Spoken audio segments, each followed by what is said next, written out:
Bonjour, je m'appelle Catherine Barba.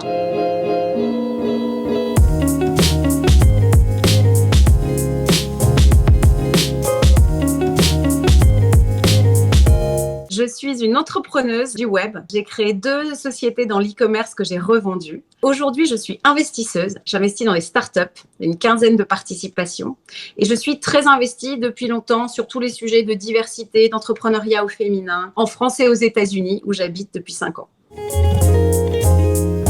J'étais une élève très studieuse.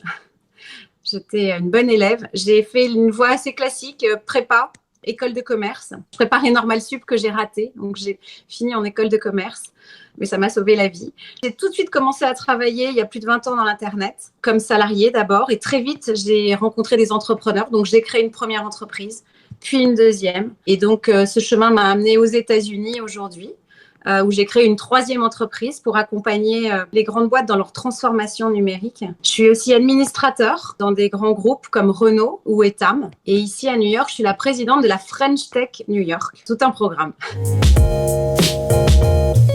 Quand je suis devenue entrepreneur, il n'y en avait pas. Pas compliqué, c'était dans des temps immémoriaux, il n'y avait pas de femmes qui entreprenaient, encore moins qui levaient des fonds. Moi, ce qui m'a donné envie, mais c'est comme pour tout dans la vie, ce sont les gens que j'ai vus. J'ai vu des entrepreneurs, alors c'était des hommes, mais qui m'ont inspirée. J'ai eu envie d'avoir leur liberté de ton, avoir une idée le matin, la mettre en œuvre quelques jours après, avoir prise sur le monde, sentir que j'entreprends ma vie en fait. Donc ce qui m'a donné envie d'entreprendre, je pense que j'avais peut-être ça en moi, mais ce sont les exemples de gens que j'ai vus. C'est marrant parce que moi, je ne réfléchis pas en termes d'obstacles. Je trouve que c'est un mot. Pour moi, un obstacle, c'est un choix difficile à faire. Et donc, comment est-ce que tu vas arbitrer quand tu as un choix difficile à faire pour prendre le bon, quoi.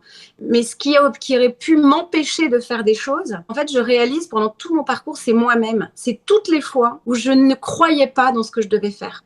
Toutes les fois où je me sentais pas capable. Et à chaque fois que j'avais ce petit doute, où j'y croyais pas vraiment, ça marchait pas. Donc j'ai compris que ce qui allait faire mon succès et qui allait faire que je voyais pas d'obstacle dans ma vie, pas par naïveté, mais vraiment, c'est parce que j'ai confiance en moi. Donc j'ai musclé ma confiance en moi et ce qui fait que aujourd'hui, il y a des choses qui se passent pas comme j'avais prévu. Ça se passe jamais comme on a prévu, mais c'est pas grave parce que ça emmène ailleurs. Donc c'est pas un obstacle, c'est juste un choix difficile.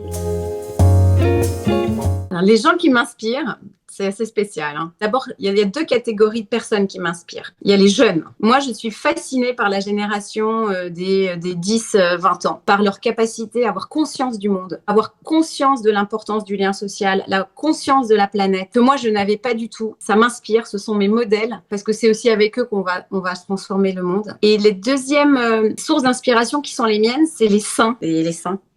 Les saintes, en fait. C'est des gens dont j'aime bien lire les vies de saints, qui ont les pieds sur terre, mais qui ont la tête dans le ciel et qui mettent beaucoup de choses à distance. Et je dis toujours à ma fille, être vivant, c'est pas juste maintenir son corps en vie. Il y a beaucoup d'autres choses, tu vois, tu fais grandir ton intériorité, tu fais grandir ton cœur. Et donc, voilà, j'adore Sainte Thérèse d'Avila, Sainte Thérèse de Lisieux. Donc, les jeunes et les saints. Ils vont me prendre pour une tarée. Il faut avoir la foi pour faire les choses. Il faut avoir un peu d'inconscience aussi, de la curiosité, de l'enthousiasme, un brin de folie quand même, parce que tout te porte à croire que c'est foutu, mais non. Donc oui, il faut de la foi, mais il faut aussi de l'inconscience, de la légèreté, je crois. Le conseil que je donne à ma fille qui a 16 ans, c'est lis beaucoup, lis des livres, lis autre chose que les écrans. Plonge-toi dans des romans, dans Le Comte de Monte Cristo, dans La Promesse de l'Aube, Si c'est un homme, lis de la poésie, Paul Éluard, René Char, lis du théâtre, parce que au-delà du voyage extraordinaire que c'est, moi j'aime les mots, j'aime la littérature. Au-delà de ça, même si tu n'aimes pas ça, fais-le parce que notre capacité à penser le monde, elle tient aux mots avec lesquels on le pense. Et plus tu lis et plus tu vas enrichir ton vocabulaire et ça te permet de mieux penser le monde. Donc de prendre les bonnes décisions et d'avoir une meilleure vie. Donc lis. En plus, c'est tellement un bonheur.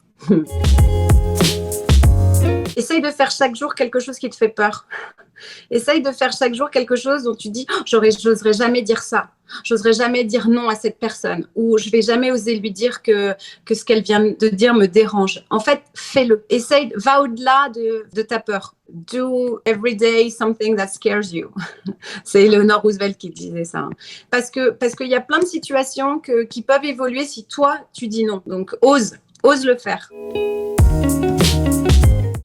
Mais pourquoi je ne rejoins jamais sans elle? Mais c'est pour vous, les amis.